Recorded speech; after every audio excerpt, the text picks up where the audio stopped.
So hello, so here we are at the Museum of Making in Derby, the town where I come from. Yes, this is me indeed, I am braggy, I've got a very bad hair day today. So, first time I get to look at my hair on camera. And we're going to have a tour around the assemblage. What I thought for the next few minutes, we'll have a bit of a chat. This is in vertical format rather than horizontal, and everybody's welcome to come on the live stream and to see what we're doing. It's a bit out of a tripod so I won't get an aching arm, and I'll just show you where I am, so bear with me. So this is definitely a new feature where you can flick your camera around live on a live stream, and I'm on the 3rd floor, and this is a view of Derby. So if I just move over here a little bit, you'll get to see the River Derwent. So how does that associate with the channel? Well, if you go back 1200 years, the Vikings, the Norse, would have been sailing their Viking ships up here or rowing them, and they came and took over Derby from the Anglo-Saxon settlement of Northworthy. So very much associated with the Vikings, and this is a bit of a view. And this time I've also figured out how to live stream longer in the museum because I'm using their Wi-Fi. I should have thought about that last time, but I didn't. So yeah, I find this to be an amazing place. I'm on the 3rd floor. This is called the Prospect behind me, where you can rent out an office for a day or a little workstation for £9 a day, and I think that's really, really reasonable. And you know, if you're self-employed or you work in a business and you want somewhere to work other than your home or the office, and you know, you can put that cost onto your... Oh, I need a shave. That's the Prospect, and I'm in a little seating area, so let me show you where I am at the moment before we head downstairs. So there's a bit of a seating area where you can come up. I'm in the old haunted tower. And let me tell you about the ghost story associated with this tower, because there is one. Now, I can remember when I was a teenager coming to this place when it used to be Derby War Game Society, DWS, which is still going today, and I find that to be fascinating. Although it's not in this location. So this used to be the attic space, where we used to keep all our war game boards and all the hills and all the stuff like that. And like I said, now it's a space you can rent out for a little office, a little workstation. So that's quite fascinating. So I used to come here when I was a teenager because my late mother found Derby War Game Club Society, and I was always into that sort of thing. So I've got somebody popping out the lift now. So yeah, here we are. So let's go downstairs. Sorry, I'm in the middle of a live stream, so I won't disturb you. We're live again. So I may lose signal slightly as I go down the stairs because the Wi-Fi is not brilliant at the building. So back in the day, this used to be associated with a ghost of a child, and I've definitely met a few people who told me stories about things that happen, like they've seen a ghost child walking up the stairs, like here. And how this tale came about was that it was a child that was working in the mill when it was a silk mill producing cotton and fabrics, and a nasty foreman kicked a child down the stairs, and the child passed away and became a ghost. And let's have another little look out of the old window. I forgot what it was then. So again, you can see Derby.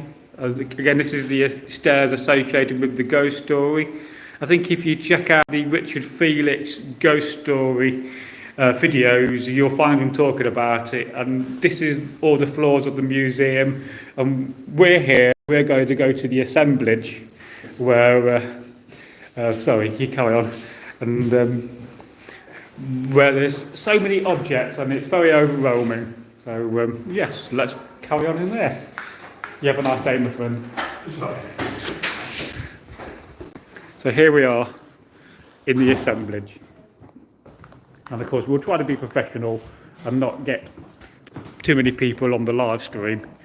And let's just go back to me again. So yes, I'm still here. I hope you can hear my voice. So we'll go down this way. And I do believe within the assemblage there is 30,000 objects to look at. And it's like pretty mind-blowing to think that there's 30,000 objects up here. And that truly is really amazing, but it also demonstrates the history we have in Derby when it comes to making and the manufacturing we have, and we should be so proud of that. So let's change the view.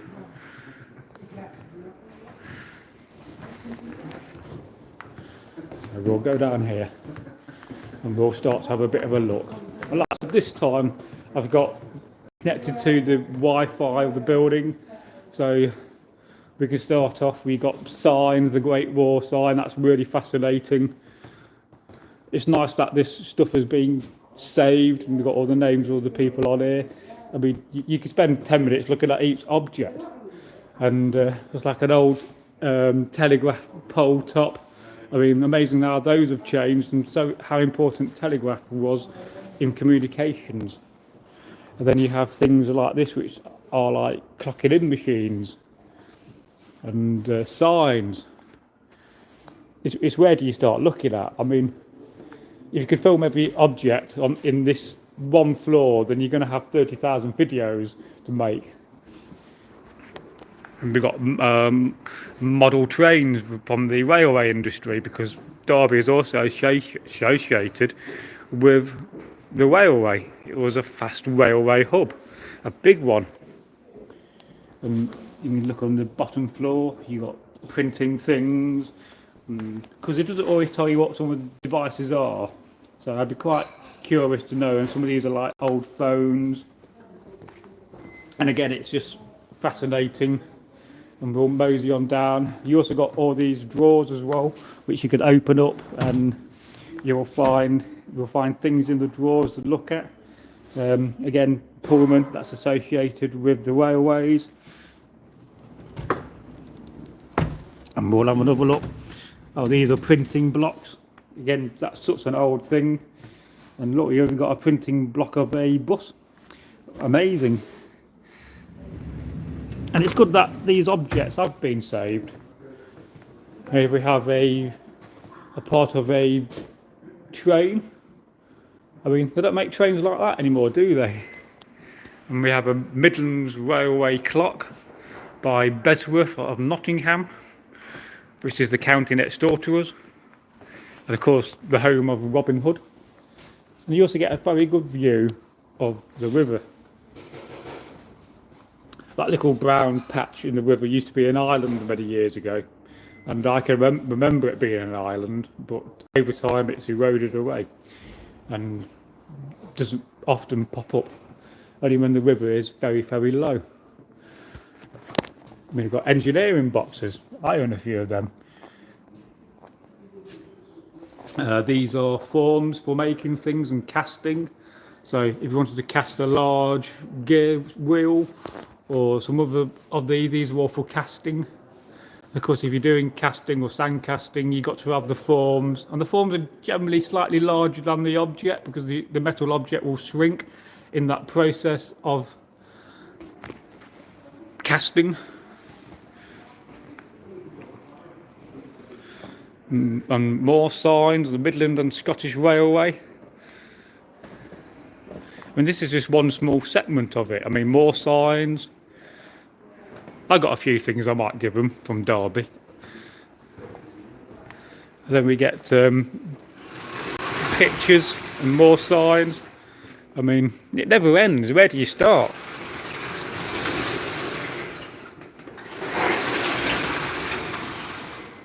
I mean, they don't make signs and posters like that anymore, do they, really? And we've got a view of a Spitfire. Don't know what's associated. Is that associated with some Spitfire pilots from Derby? I don't know.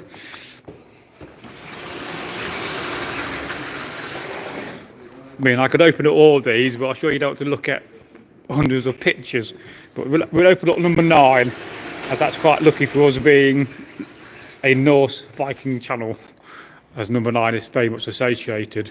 I know, yeah, this is completely different to what the other content's about, but the content is about history, and it does have that important element of the past, and I find that to be fascinating. So let's just shove this one back.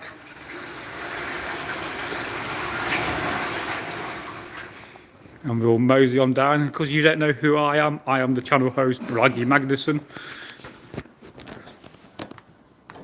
And I did do a live stream in here, 6 weeks, 2 months ago, but I didn't realise I could connect to the Wi-Fi and didn't last very long. And a lot of these are associated with like areas. So you got the green area. Let's just flip the camera around. And I think these are associated with different manufacturing techniques and materials. And we'll go down here. We've got a penny farthing. I've never ridden one of them, but imagine being that high up. That's quite incredible. And check out that bike. All made from iron.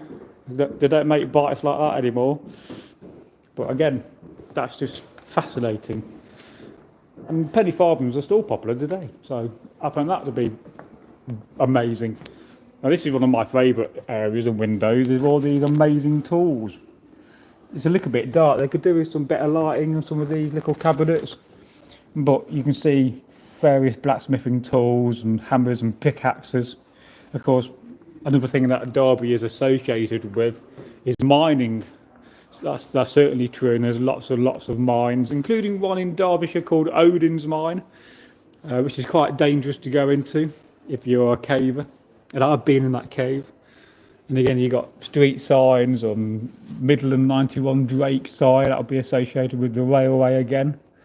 So no, I could definitely do a Viking section and put a few Viking things from the museum, I think. And you got model steam engines, and some of these would have been used in manufacturing, because, you know, if you had a small machine to operate, then you'd have a small steam engine to run that machine. I mean, look at that typewriter. I assume it's a typewriter. Yeah, it definitely is. It's got letters. But how complicated is that? I would like to fix that. And then you got like, that's a really nice axe at the back. And then that's a blacksmithing tool of some sort. And then I saw this last time and I thought to myself, well, that's quite interesting. It's some kind of a lever tool, but I'd love to know the exact use. And I hope I'm giving this place the right not justification, but the right justice when it comes to showing you some of these amazing objects. Lawn mowers. We made lawn mowers in Derby. Yeah, Quollcast. Not sure they're still going, but these are push-along lawn mowers. Some of these, and some will have engines. And I can tell you that I have used one of these in the past, and the blooming good lawn mowers. And you got like signs, and you got this model thing, which would be model of Derby Carriage and Wagon Works.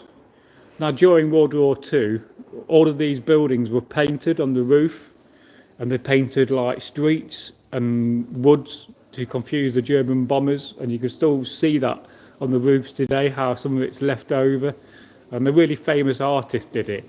And it was to hide the fact that because Derby was such an industrial place during World War II, we didn't want it to be bombed by the Germans.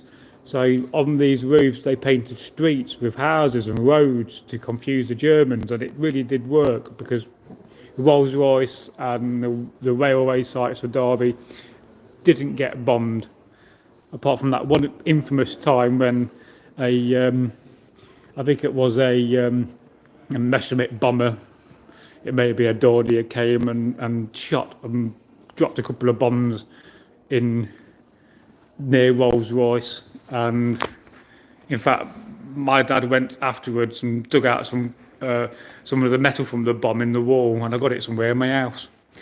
So another bit of history I've got. It's like, where do you start? So let's just go down this next section. Of course, if you've got any questions, please feel free to ask. I can't quite figure out how to see any comments. Let's have a look. How do you see comments? Is it on this option? No. Let's just add one. No, start a poll, start a Q&A. That's a new feature.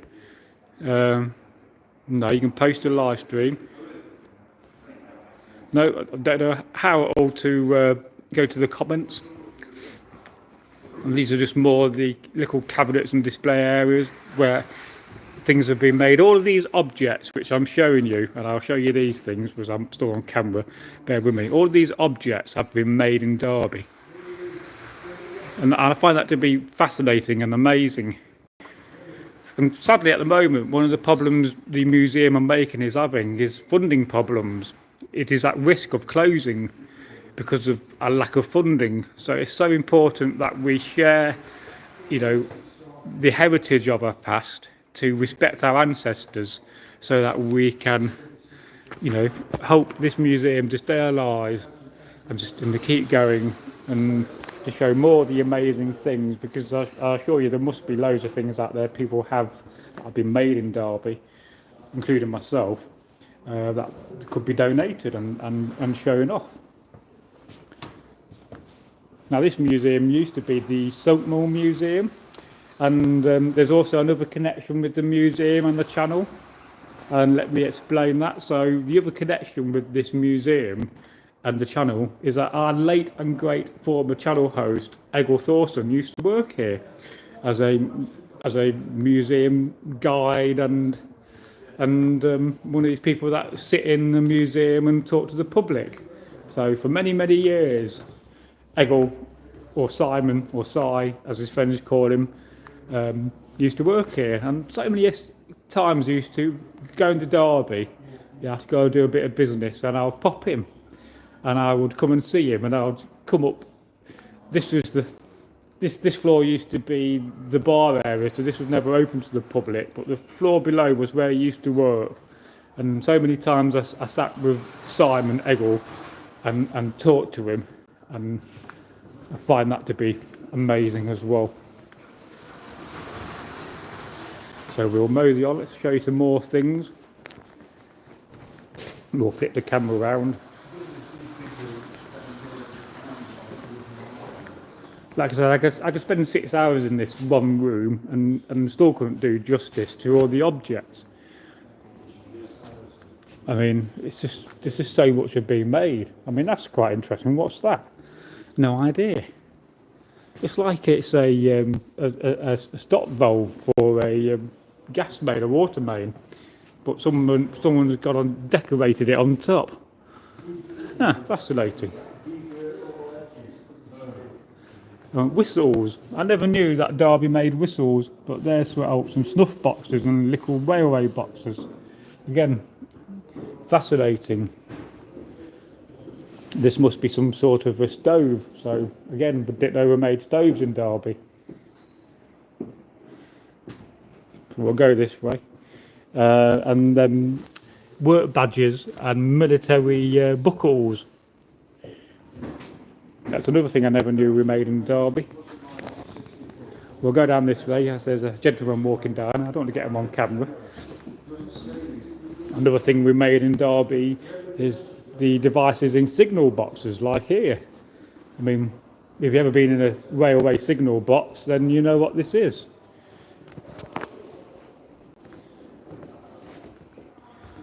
So I'm live streaming, so the audience. So bottles, there's so many things I didn't know were made in Derby. So Derby malt vinegar, because Derby's not far away from Burton, which is the home of brewing and beer. But medical bottles, glasses, and most towns and cities would have bottle manufacturers back in the day. And if you know where to go and dig, you can still find them. And here's some more bottles. And of course, glassware goes back to the Romans. And again, it's a fascinating subject when it comes to the manufacturing of glass and how it's made. And a lot of these will be pressed in a form, unlike in the Roman times when they was all handmade.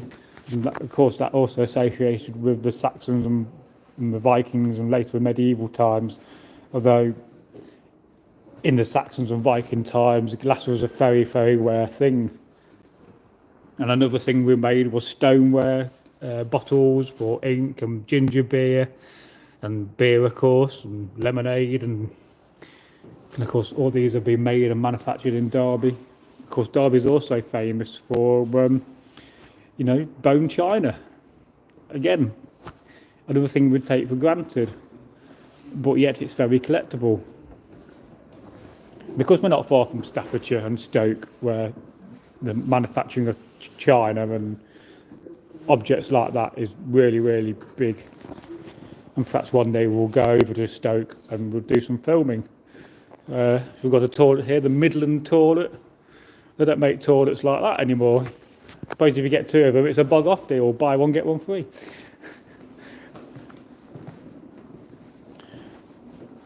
And stoneware and plasterware.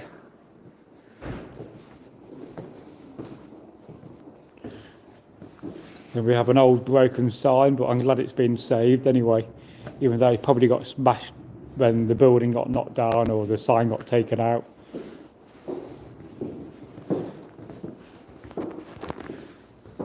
And we have more of these wonderful cabinets of objects, from spanners, the gas lanterns, LMS. It never ends.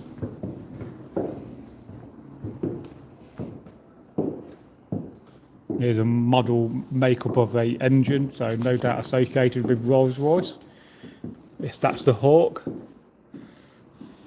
My dad is associated with engineering and working on these sort of engines. In fact, there's an engine in this place which my dad has made parts for somewhere. So again, that's quite fascinating.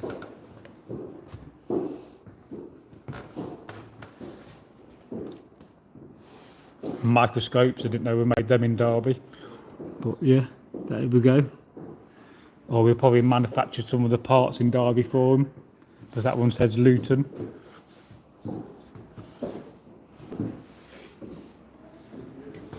I mean, shears, for instance, they go back to the Roman times. The pattern hasn't really changed too much of a great deal over the years, but if you want to get wool of a sheep, then having a pair of shears is quite essential.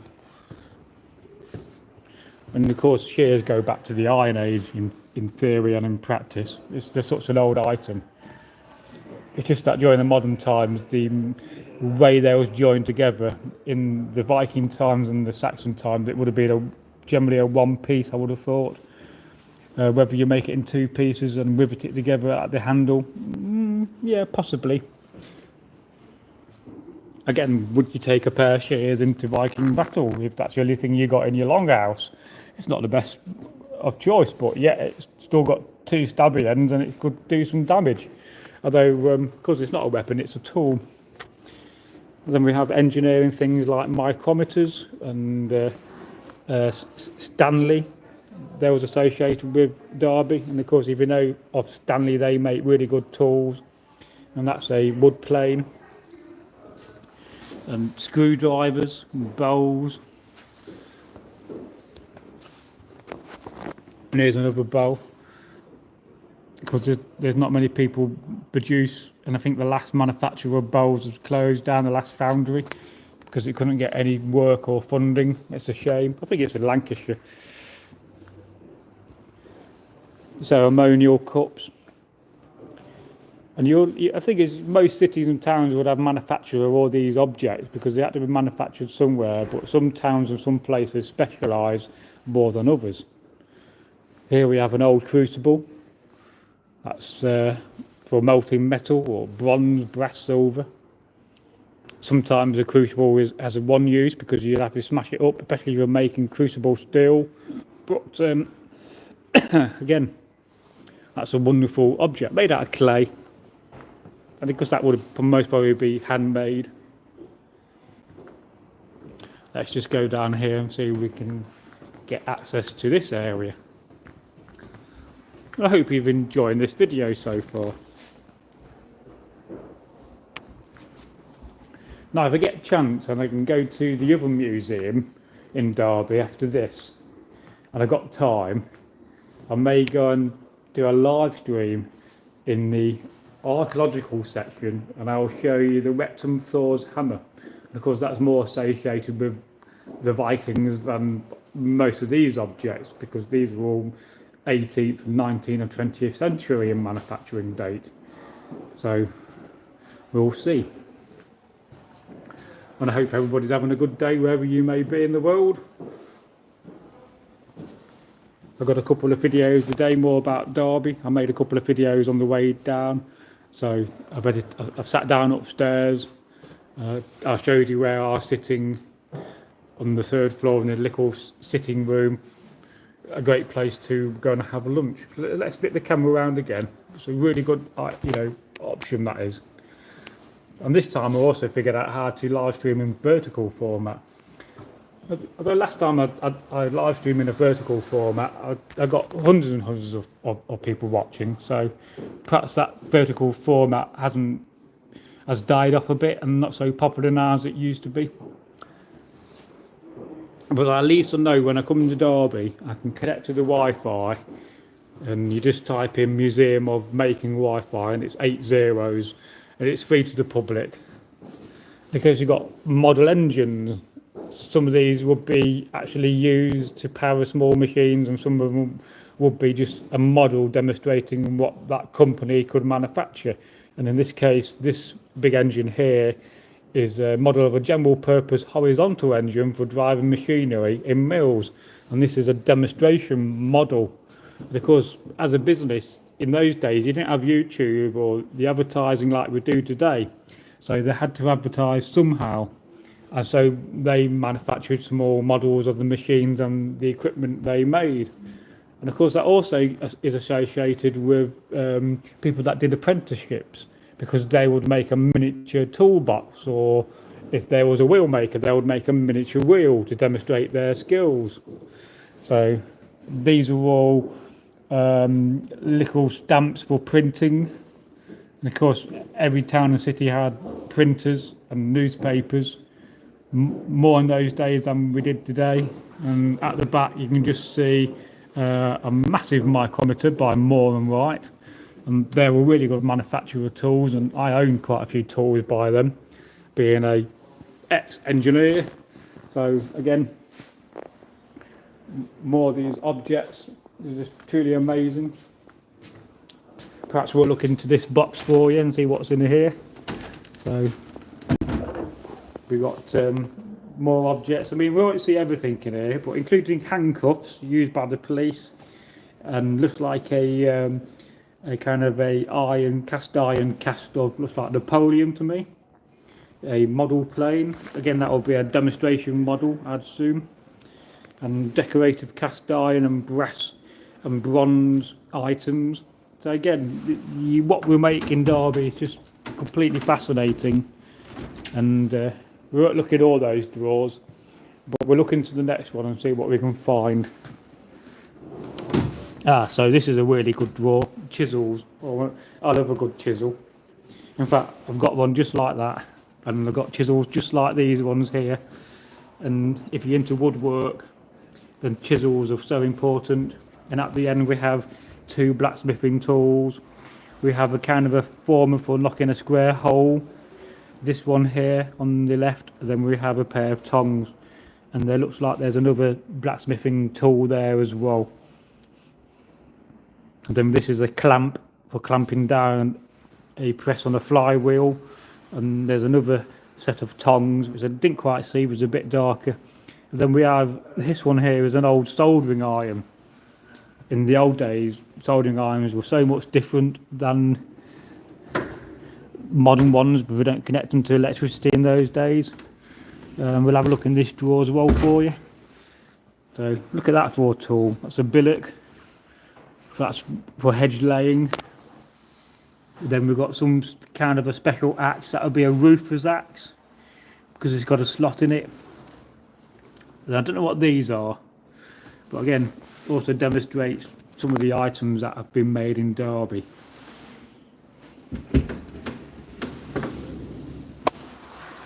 Because I've got to keep eye on my time, because I've got to pick my car up. My car's poorly, and my car failed its MOT this week, and so I've had to get that sorted. And I'm also busy because I've got another job, but I won't tell you what I'm doing.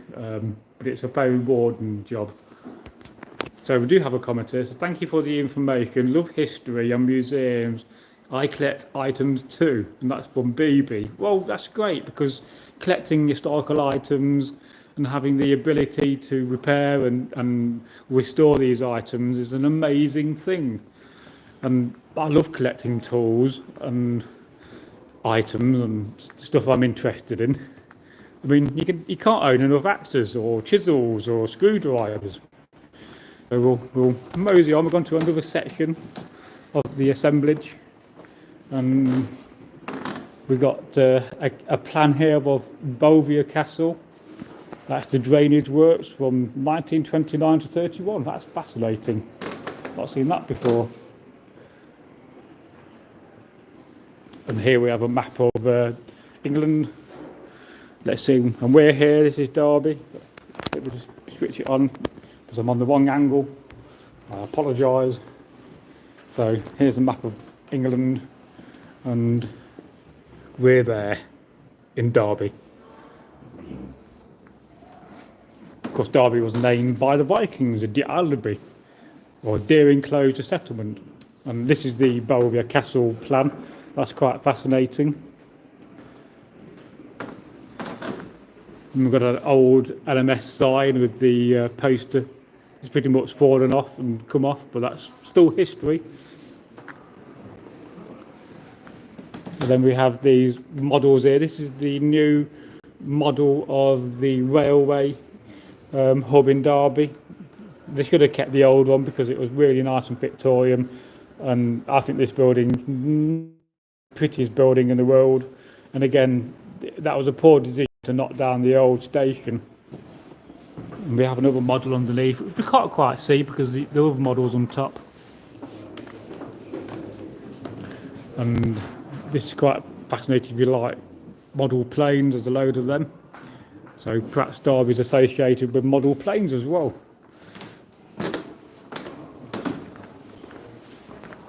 And I'll just come in here and show you this. This is pretty amazing. So this is the Rolls-Royce Trent 100 engine. In fact, when I was an engineer, I made parts for this engine on my lathe. Don't know if any of the parts are on this engine, and it's hanging from the ceiling. So again, Derby's associated with Rolls-Royce. It's the home of Rolls-Royce. In the background, you can just see a Toyota car that's been disassembled for a kind of a sculpture and demonstration. And again, that's pretty amazing because Derby is also associated with Toyota. This is the main hallway for the museum. And we'll have a side view here. This used to be kept downstairs, this engine, so they've hung it up now.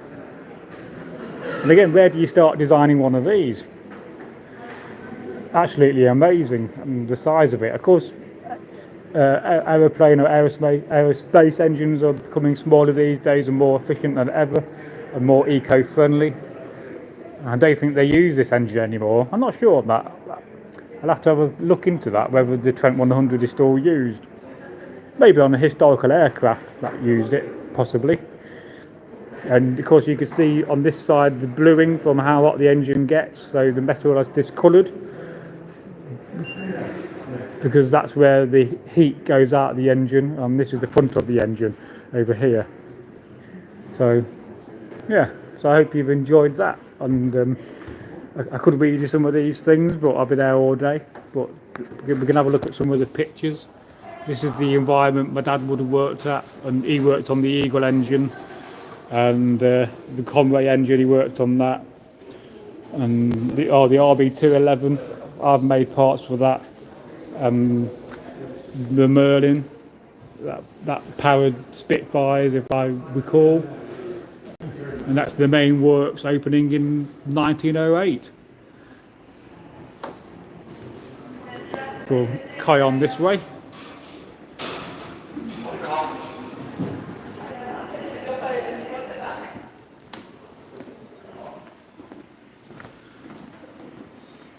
So we have an old chair that's definitely seen some life. I bet that could tell some stories.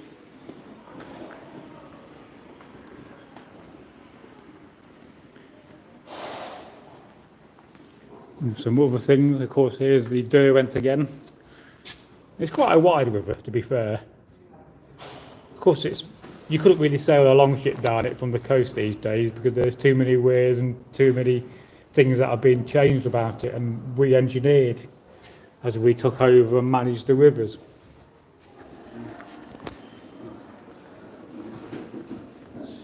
But we'll go into this room.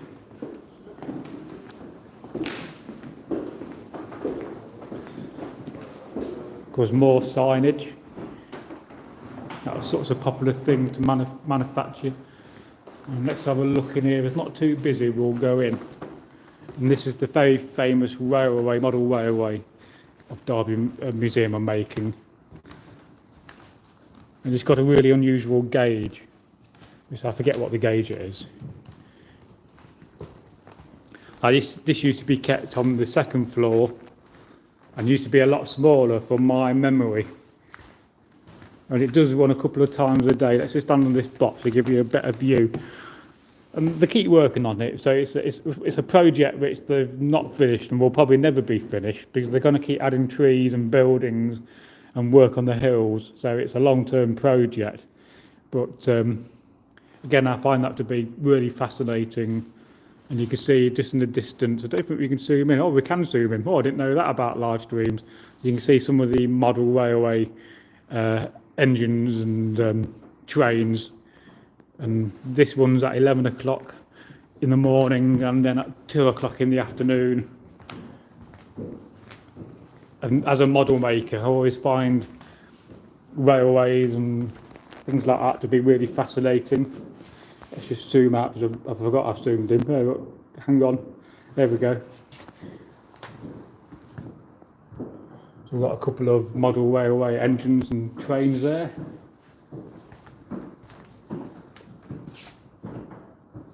And I think people come in on a Saturday and they work on it.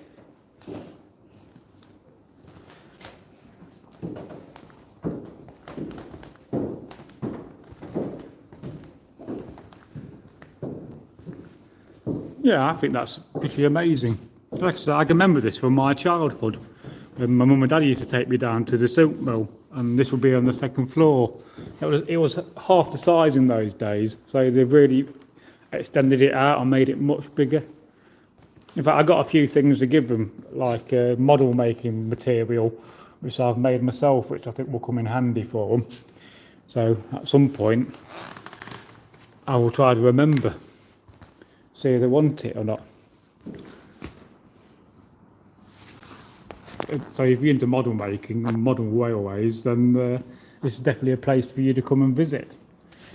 And yeah, so it's on the 0 gauge, which is a scale of 143 or 7mm to 1 foot. So it's not the standard gauge like we get with a lot of model railways.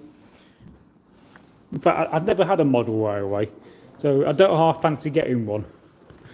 There's another viewing platform you can stand on, so let's go up in the world and give you a better view. And there we go.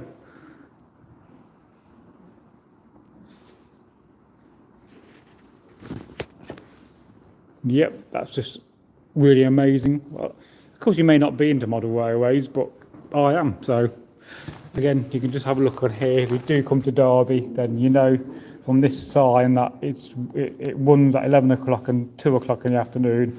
And they do that just to save on the lifespan of the model railways.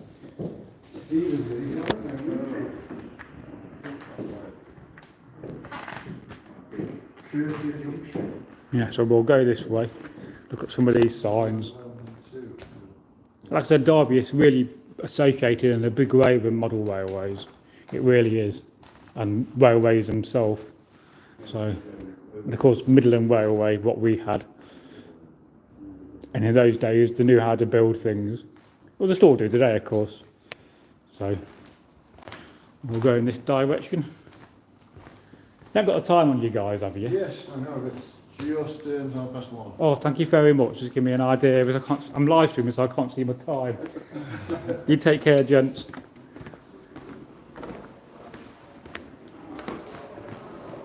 So we'll go back into the assemblage again and see if anything else we've missed. Of course, Derby's also famous for bicycles, but the company, I forget the name, but they've gone bust recently, which is a real shame. Cycle, that's what they're called. They're called Mercian Cycles, and I think they've recently gone into administration. And that's a shame. I hope they get brought out, and that bit of history of Mercian Cycles are really, really desirable. So we have some more things down here we can look at. So I'm not showing you everything yet. Like I said, within this floor, there is 30,000 objects. Like when I first came up here, I thought to myself, oh, I could film a few things in here. Then I saw everything and I thought, well, where do you start? And of course, some things are more interesting than others. But I think that's just fascinating. I love that boat. It kind of reminds me of Egil Thorson's Viking boat, because the boat he uses and the one I now use is an old World War I boat that used to belong to his granddad. And I must say, it's the best Viking boat rig I've ever worn in my life. And the reason being is because of its thickness. It's wide, so there's a little tip there. If you're buying a Viking boat, go for one that's that diameter, which is what, 1.5 inches. So we've got leather jugs. I mean, these go back to the medieval times. Leather have been used to manufacture and make drinking vessels for such a long time. And of course they have wax inside to stop it from make it waterproof. And you have to boil up the leather to form it into the shape.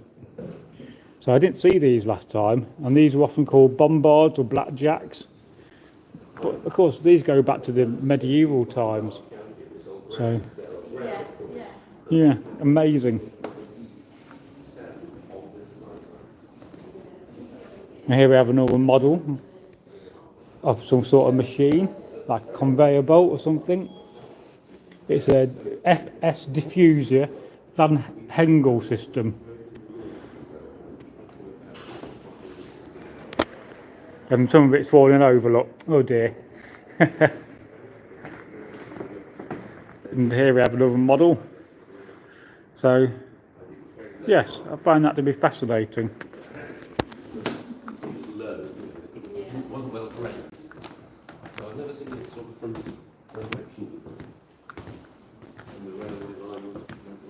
So that's the assemblage.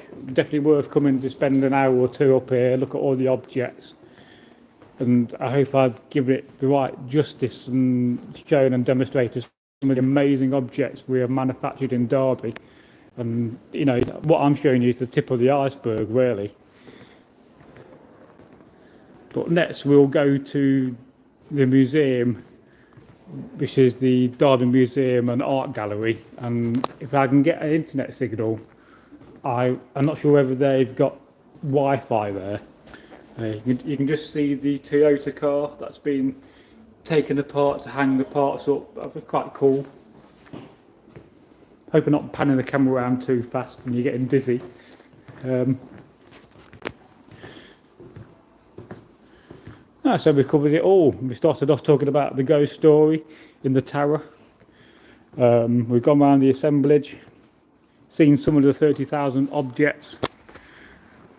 We've done a live stream, which is a rare thing on the channel. I've just been too busy working recently to do live streams. And I'm not organised enough to say, oh, right, let's do a live stream every Wednesday night. I'm just not organised enough.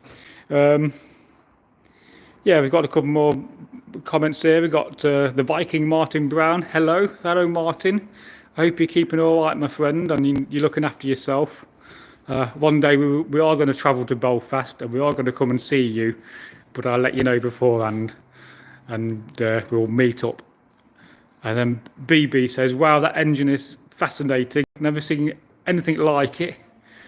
And wish I could have that model train set. Used to have a model railways, spent years building it up, ended up giving it to my nephew. You can't believe the look. And Martin says, pine pitch, I have a few leather cups. All right, yeah, so you can also use in leather cups pine pitch as well, along with wax. So both of those methods have been used, and of course pine pitch is collected from pine trees, it's the resin, and then they heat it up to make it into a liquid and then pour it into the leather cup. And oh look, we can just see, if I change the angle quickly, you just see some people rowing on the river. So even today the river is still used after 1200 years after the Vikings came and raided Derby and took over and made it their settlement of Derby. And of course that's where Derby gets the name from. And of course that's where we get the name of the channel, Northworthy, because Northworthy was the name that the Anglo-Saxons gave to Derby before they left and got kicked out by the Vikings. But I do like to think that some of the Saxons may have converted and stayed and said, well, you know, I'm quite happy, I've got a nice long house, so I'm just going to put a Thor's hammer on and become a Viking. But whether that happened is another story for another day. And we've got a hashtag says good video, and Sam Stapleton says, hey man, I made it. So hello Sam, and hello to hashtag, hope you guys are okay. And just say that I've not been doing live streams, and I've been having a bit of a break in between content because I'm working many hours a week. I mean, I'm doing 57 hours this week, but it's going to make a big difference to my life. And the only reason why I'm not telling you what I'm doing is because I've got a bad family and I just don't want them to know what I do for a living. But it's a very positive thing, and I got some really great people I work with. Yeah, so I hope you've enjoyed this live stream. Yeah, I'm going to mosey on in a minute, so I'm telegraphing the end of the video. This is a terrible thing to do. We'll just change the angle and walk down again. You've got all these different letters in the ceiling, they are associated. Perhaps we'll look into that next time, because I will do another live stream here, because I kind of feel that Derby Museum and Making could do with some really good content making from the items to advertise it. So you know, you can always go to the website and send a donation, it does help. And like I said, you also got offices upstairs, or work, you know, if you're from Derby, you can, for £9 a day, you can rent a workplace, a workstation, and I think that's really, really reasonable and good priced. I'm just trying not to get people on camera because it's a bit rude, and I like to respect people's privacy. So BB says, all the best with your job and your future. Oh yeah, I got a very good rosy future. You know, my dad's seen to that, but we're still going through this stage of probate. And, you know, my life is about to change massively. And of course, I'm also going to be getting married at some point in the future. And at some point in the future, when my girlfriend's better, she's a very private person, so she doesn't like me talking about her on camera. But at some point she will appear on the channel, whether it's behind the scenes and you hear her voice, or whether it's actually being seen on camera. That's up for debate at the moment. But she's having her own little challenge, so if you could, you know, pray to the gods and send her a bit of good luck, that will really help. So, and Martin says, I'm in bed nearly 2 weeks, put back out. That's that loud. Spasms and pain. Doctor says a few weeks. Well, I'm really sorry that you got a bad back, Martin. I've definitely been there in my life. And I can remember when I got hit by a juggernaut big lorry when I was driving a van, and I had severe whiplash, and the amount of pain and agony I was in was incredible. And I got to the point where I thought I'll never walk properly again. I did get better. So hot baths are great for back, take painkillers and speak to your doctor, Martin, and you will get better, my friend. You know, just keep battling on as a true Viking and you will get better. But I'm sorry to hear that. So I'll pray to the gods when I get in for you. Yeah, so yeah. we can try to go downstairs and see if we can film somewhere else, but there's generally a lot of public. And again, this just demonstrates this view here of all the floors. Let me just show you this again. So if you do come to Derby, you've got all the floors, and they have events here. And at the moment, you go outside, there's a big marquee and camera, the people associated with beer having a beer festival. So I don't half fancy going to that. I would have a beer today, but I've got to drive my car in a bit. So we'll go downstairs. In this section here, there's not too many people about. This is a bit different to what we're being upstairs. And again, you get to have another view of the Toyota car, how it's been taken apart. I guess you don't really see cars like that, do we? But that's fascinating.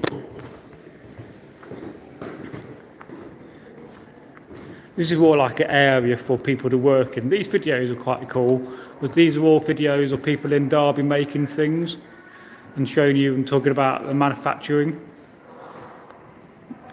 including silverware. In fact, I know the guy in that video. He's a famous silversmith from Derby.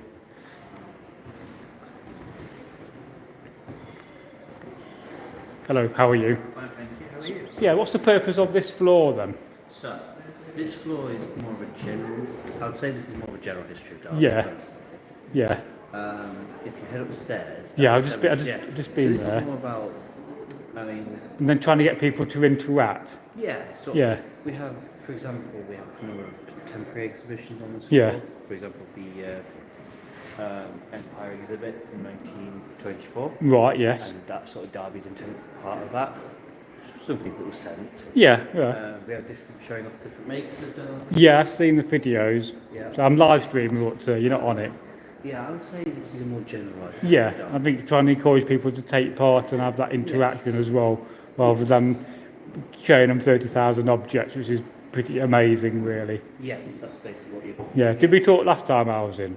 I don't think we did. Oh, maybe, perhaps we did. Yeah, yes. about coming and make some content for them. Yes.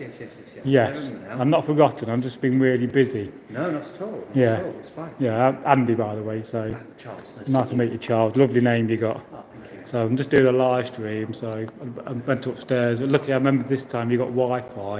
I'm not showing any public because that's just privacy is so important. Of course. And yeah, had some lovely comments about the place. Oh, glad to hear it. I got some videos today associated with it. I'm going to put out some calls about your funding as well, try to get you some more money coming in. Thank you. We do appreciate yeah, it. I mean, I've done funding before, so perhaps another area I could help with. Just filling those forms and contacting the right people. Always helpful. Because we can't afford to lose museums like this, because it's our heritage and it respects our ancestors, and that's so important, and partly what the channel's about. Yeah, So I'm still here, guys. I'm just talking to a lovely guy. And what would be your title in the museum? Visitor experience. Visitor experience, right? Yeah. They've changed over the times. Yeah. Well, yeah, I'm about to shoot off anyway, because I've got some things to do in Derby, and I'm hoping to nip into the other museum. And just, yeah, I always like to go. If you've got time, why go shopping when you can look around the museums? Yes. So, and you take care, my friend. Nice to meet you, Charles. Here's a fascinating object. This is a spade bone of a whale, and it's the spade bone of Ye Wonderful Duncar. It's from 1608, and this is a pub sign. So this would have hung up outside the pub. And so what an amazing thing to have as a pub sign. And of course, you know, the Vikings are also associated with whale hunting, because it's one of the sources of meat they had. But they're not massively. I mean, not like today when they go out hunting whales, but I'd imagine in some of those cultures they would have done that. Although hunting a whale in a longship would be quite daunting and not my favourite thing to do. I think I prefer to be stuck between Iceland and Greenland in a storm. And again, you've got more models. So what this floor is about interacting the public with the objects and getting them to interact and having little workstations they can do things like build things. There's one over here with Lego. I used to love Lego, still do. Now here we have a really nice archaeological object. This is a section of the Iron Age longboat found in South Derbyshire at Shardlow Quarry. And this is 3,400 years old, and I think that's amazing. And I didn't know they had another part of it, because when they found it, they didn't take all of it, they only took half of it. So this will be from the other half they reburied, I assume. But again, it also demonstrates and shows you the workings and the side view, which you won't often get, of a Iron Age longboat. And of course, we've been building longboats like this since we figured out how to use tools and fell a tree and hollow them out. And it makes you think whether the Vikings would have had access to such technology. Yeah, I mean, yeah, the technology developed into planking and so forth, so it changed. So this is more of a primitive example of a way to get around a river. And of course, this logboat was found with loads of stone in it, so there was moving stone about. So it wasn't there for ballast, there was purposely moving stone. It was like sandstone blocks. So again, that's really fascinating. And I just think that's amazing to see a side view of a 3,400-year-old logboat. I would have loved to see one of them actually being used back in the day, because that would have been awesome to see. And of course, we also associated with Joseph Wright, the painter, who I believe I'm related to somehow. My dad used to say we've got a connection to him. Of course, we also can see some of the mining history again from Derby with these mining carts, because it talks about the cradle of history. And we have a very old view of Derby from 1690. Derby has always been a very important place. And for 2,000 years, people in Derbyshire, from the Iron Age and the Romans, have extracted lead, silver and gritstone for manufacturing parts and material. So again, and also there's another object in Derbyshire we find called Blue John.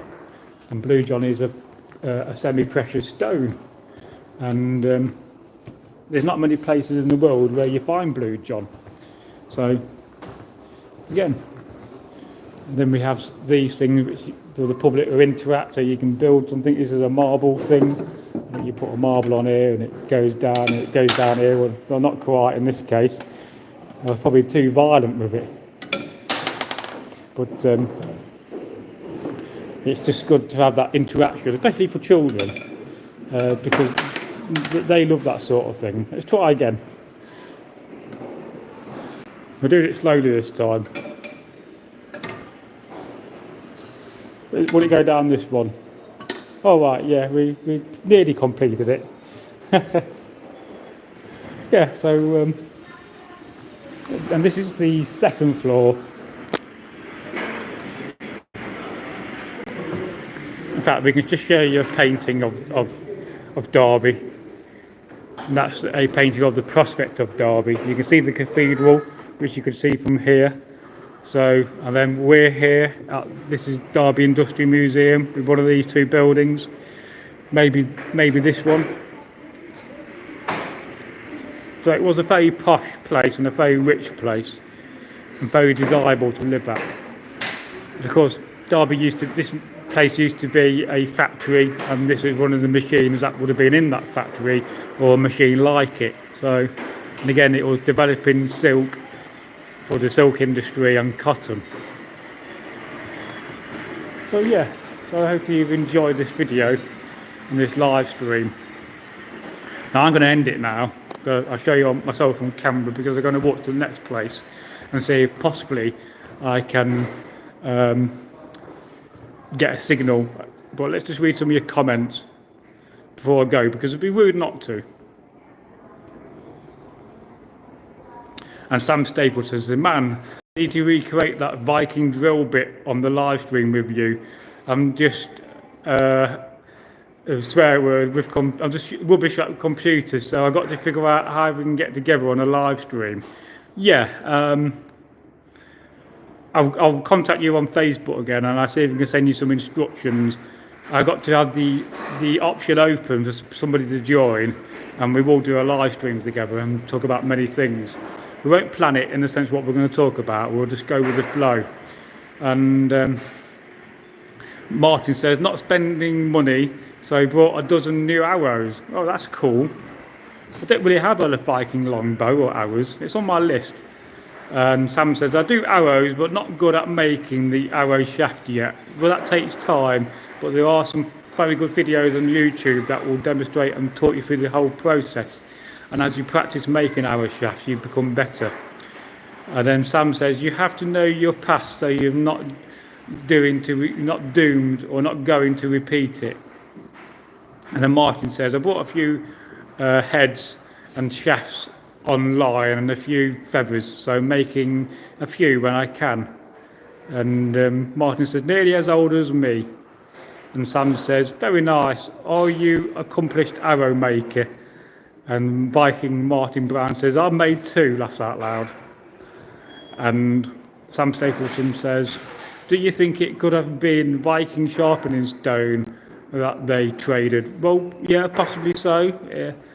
They could have been using the stone for making sharpening tools. I mean, that's a fascinating thing.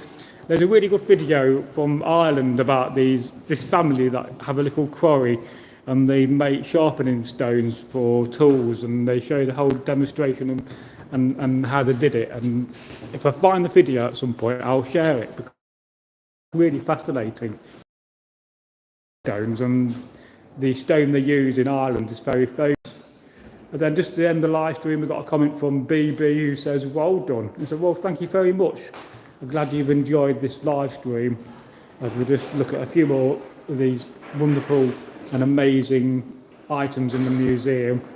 You could spend all day looking at these, and this is another thing associated with the mill, I believe. So, and it never ends. I mean, you've got things on the wall down there, you've got things down here. That's quite a fascinating thing. This is a factory whistle. So when your shift was done, it got blown and you left to go to the pub. Yeah. And then we have a model of a brick kiln based on one in Derbyshire. So yes, pretty amazing. So I hope you've enjoyed this live stream, and if you just found it, then it will be made public at some point today, so you can watch it, and please do watch it, and we'll see you in the next video. And we'll definitely come back to the museum and to put it on the map and to make it a well-known museum, because it does need to get more support and more funding. So thank you very much, guys, for watching.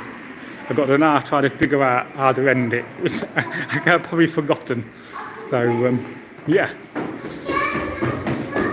Oh, this is the yard. So I'll just show you this. This is the yard, and that used to be the little workshops, and my blacksmith forge came from here.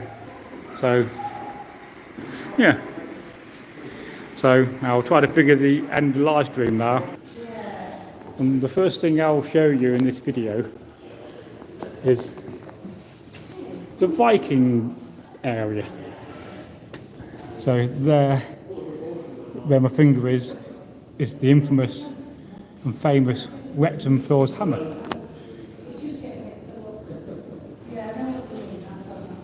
In fact, what I'm going to do, I'm going to start another Wi-Fi, I think maybe, and start another live stream. So, hang on.